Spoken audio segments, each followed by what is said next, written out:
In this episode of EcoSense for Living, a lot of that shark makes it into the fish and chips industry. So there was recently a study in the UK. They bought fish and chips from all around Great Britain. It's supposed to be cod. It was almost entirely shark. So that shark ends up in lots of weird places. It's totally different farming than what you traditionally would think because you can't really see your crop. You can't go out there and just be like, oh, we're good. In order to visit wilderness, we don't have to go far away. We have wilderness in our own backyards. We have wilderness right here in the United States.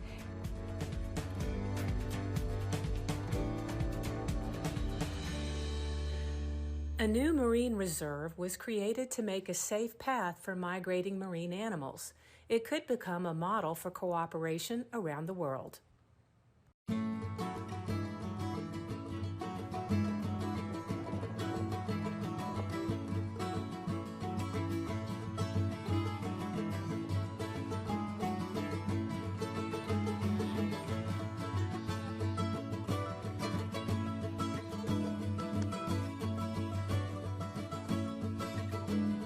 Nothing like this has been established before.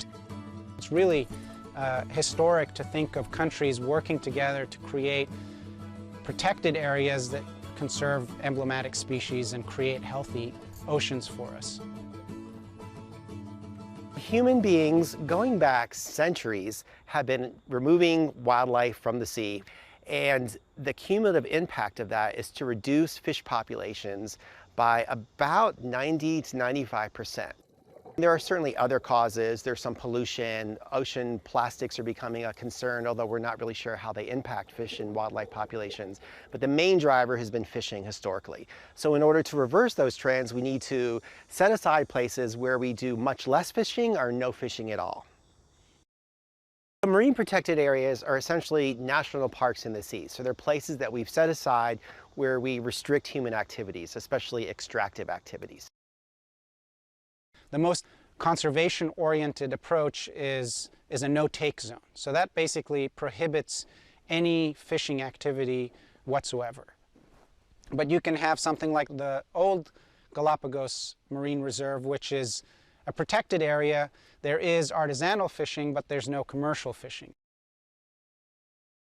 Most of the big vertebrate wildlife that inhabit the Galapagos Marine Reserve are highly migratory. So the entire Eastern Pacific is their backyard. A lot of the sharks will swim up to the Cocos Islands off Costa Rica. Some of them even go up to Baja California. The orcas and the humpback whales are highly migratory. It won't do much good to protect them in the Galapagos if as soon as they leave they get caught. And these are animals that are using the whole Eastern Pacific as their backyard. And so just protecting them in the Galapagos isn't effective enough. So by expanding the reserve, we can at least give them a bigger area where they're not being impacted by fishing. The expansion is technically, it's a new marine reserve. It's called Hermandad. They are contiguous. That's the most important piece. So it's not just some isolated patch of ocean floating around in the middle of the Pacific, but it is contiguous to the old marine reserve. And it's really driven by science. So there's been a large amount of research done on some of these charismatic species, such as hammerhead sharks, looking at their migratory patterns. And it's become very clear that these species move between different areas throughout the Eastern Tropical Pacific at different times of year. There are key highways that these species travel along. And so the idea behind this new marine reserve is really to try and protect that marine highway. So there has been a lot of cooperation amongst these nations to protect these areas so that these animals can move, migrate between these places without being harvested.